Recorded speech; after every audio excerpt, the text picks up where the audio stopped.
Buonasera a tutti amici di Angolo Nerazzurro, bentornati sul canale. Le ultime in casa Inter, è la settimana di Inter-Juventus e quindi l'attenzione sulle condizioni di Barella e Çalhanoğlu, ma è anche un Inter che inizia a lavorare per il futuro tra il centrocampo ed un ipotetico post Dumfries. Andiamo con ordine, naturalmente iniziamo proprio dalle condizioni di Barella e Çalhanoğlu. I due sono tornati a lavorare in gruppo e quindi si candidano per una maglia da titolare per sabato. Ovviamente non è detto che partano entrambi dal primo minuto, potrebbe partire almeno uno dei due, ecco, dall'inizio. La mia sensazione è che l'Inter in questo momento abbia estrema necessità di Barella. Spiego anche i motivi, poi naturalmente a ridosso del match il giorno prima, come facciamo di solito, andremo anche ad analizzare, ecco, dal punto di vista tattico.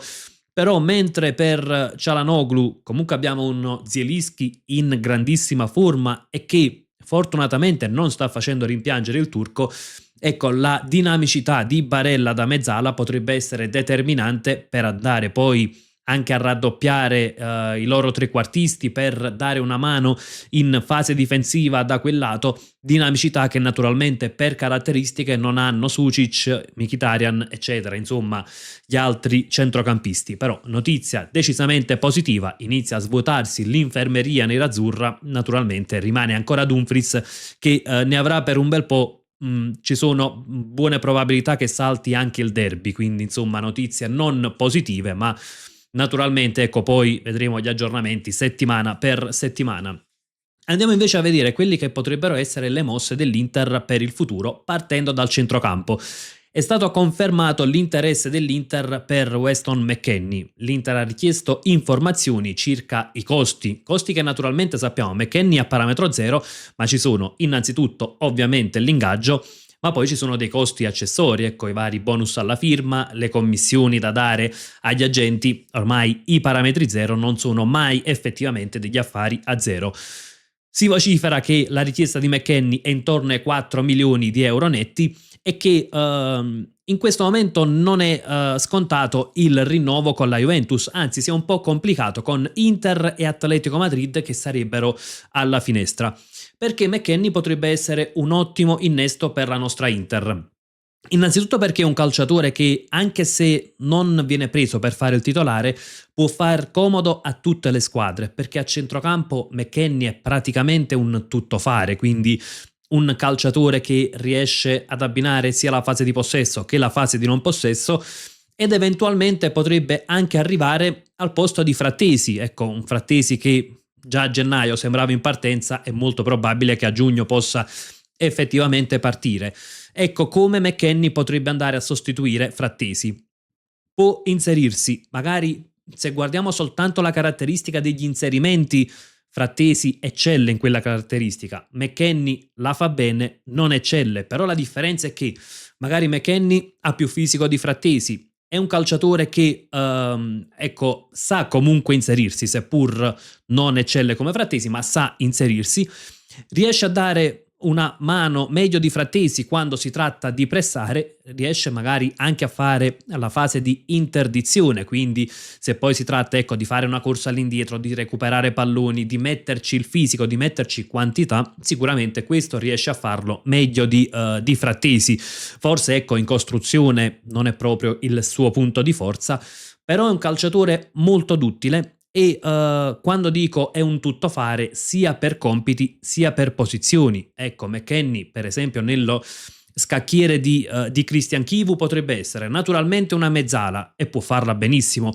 Può essere un trequartista, quindi nel caso in cui in determinati momenti del match o il prossimo anno, ecco, Chivu voglia dare una rinnovata al sistema di gioco, McKennie può giocare sulla tre quarti, lo sta facendo la Juventus con Spalletti, può fare anche all'esterno, può fare anche il quinto McKennie, quindi insomma quel tipo di calciatore che può far comodo sempre avere, ecco, come una riserva, come il primo ricambio, e soprattutto se a parametro zero a costi contenuti. Quindi da questo punto di vista io sarei d'accordissimo con l'operazione. Tra l'altro non è neanche un calciatore molto avanti con l'età, è un classe 98, quindi insomma uno di quei profili secondo me adatti all'Inter, anche perché comunque Ecco, il prossimo anno l'Inter dovrà cambiare qualcosa a centrocampo. C'è Frattesi che rimane un punto interrogativo. Ovviamente il calciatore inizierà a chiedere più spazio e spazio che al momento non sta ricevendo, e la mia sensazione è che continuerà a non ricevere perché le caratteristiche si abbinano poco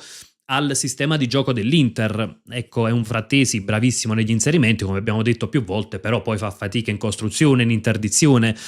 E tra l'altro McKennie potrebbe fare anche un altro tipo di lavoro. Se ricordate in estate, ecco, al Mondiale per Club, come si muoveva il centrocampo dell'Inter, Barella rimaneva più vicino a Çalhanoğlu, Mkhitaryan o Sucic, insomma, chi giocava nella posizione di mezzala sinistra, giocava molto a ridosso delle punte, quasi già a creare una sorta di 3-4-2-1 o 3-4-1-2. Ecco, anche quel lavoro potrebbe fare benissimo McKennie. Dicevamo un Inter che si troverà comunque a dover modificare qualcosa a centrocampo, per un Frattesi che potrebbe essere in uscita, Mkhitaryan che va in scadenza.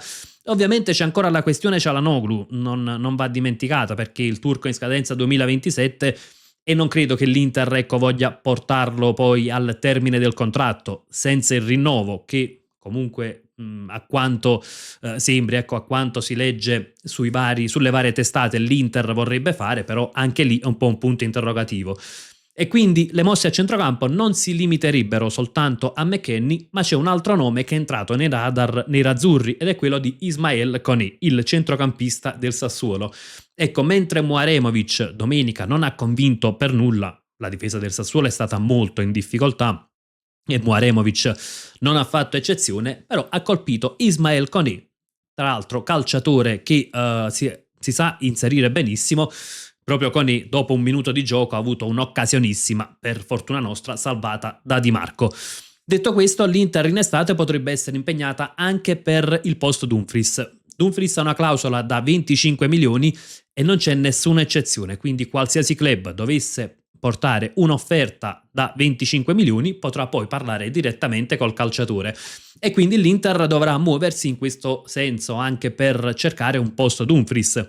È un po' ciò che aveva fatto l'Inter a gennaio quando si era cautelata con Norton Caffey.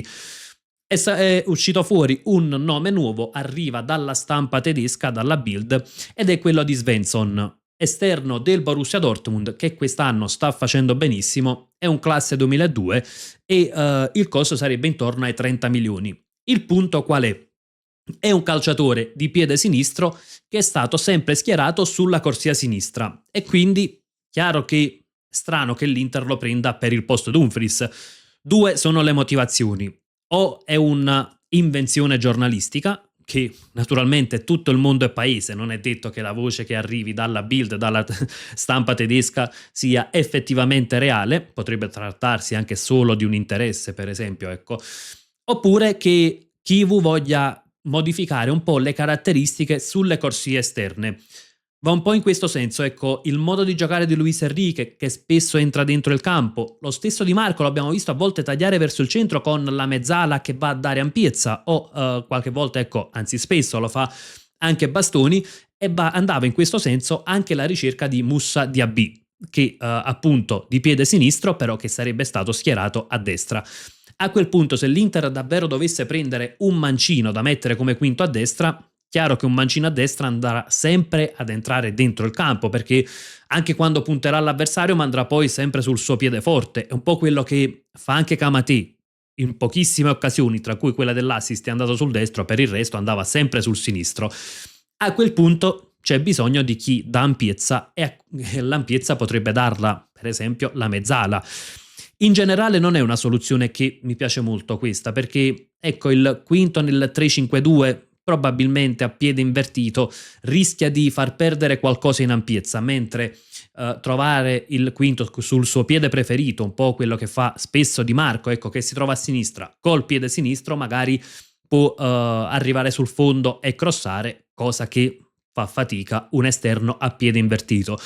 Però potrebbe essere una soluzione sempre per avere delle alternative dal punto di vista tattico, e quindi ecco, avere un calciatore di piede sinistro che innanzitutto può giocare su entrambe le corsie, ma potrebbe essere ecco anche una soluzione per provare qualcosa di diverso, per provare eventualmente anche quel 3-4-2-1 che forse non è mai uscito dalle idee di Chivu. Se ne era parlato tanto la scorsa estate quando è arrivato il tecnico rumeno. Diciamo che all'inizio lo aveva anche un po' messo in pratica, perché poi se guardavamo l'Inter al mondiale per club, per come agivano i centrocampisti, due, Çalhanoğlu e Barella, rimanevano bloccati, come dicevo prima, l'altro avanzava molto vicino alle punte, una delle due punte veniva incontro, quindi nello sviluppo diventava una sorta di 3-4-2-1. Chissà che insomma non sia un modo di giocare che è ancora nella mente di Chivu, se non dall'inizio, visto le garanzie che sta dando il 3-5-2, magari a partita in corso. In generale, però, come posto Dumfries, io preferirei un esterno di piede destro, magari perché no, anche uno che riesca a dare la stessa fisicità di Dumfries, però ribadisco, al momento è semplicemente una voce giornalistica il nome di Svensson, insomma non ci sono grosse conferme, anche perché manca tantissimo al mercato estivo. E a differenza di McKennie, che è un parametro zero e che già oggi potrebbe firmare con un altro club, per Svensson è un discorso che poi sarebbe da rimandare in estate, però è un discorso che non mi lascia molto convinto. Ragazzi, fatemi sapere anche la vostra nei commenti, sia ecco su cosa vi aspettate, perché no, anche da Inter-Juventus, visto che iniziamo quella settimana, la tensione inizia a crescere, c'è anche sempre un po' quella sensazione ecco di una partita che potrebbe essere decisiva. Cosa ne pensate eventualmente dell'innesto di McKennie e del nome di Svensson, anche con questa idea di utilizzare un mancino sulla destra?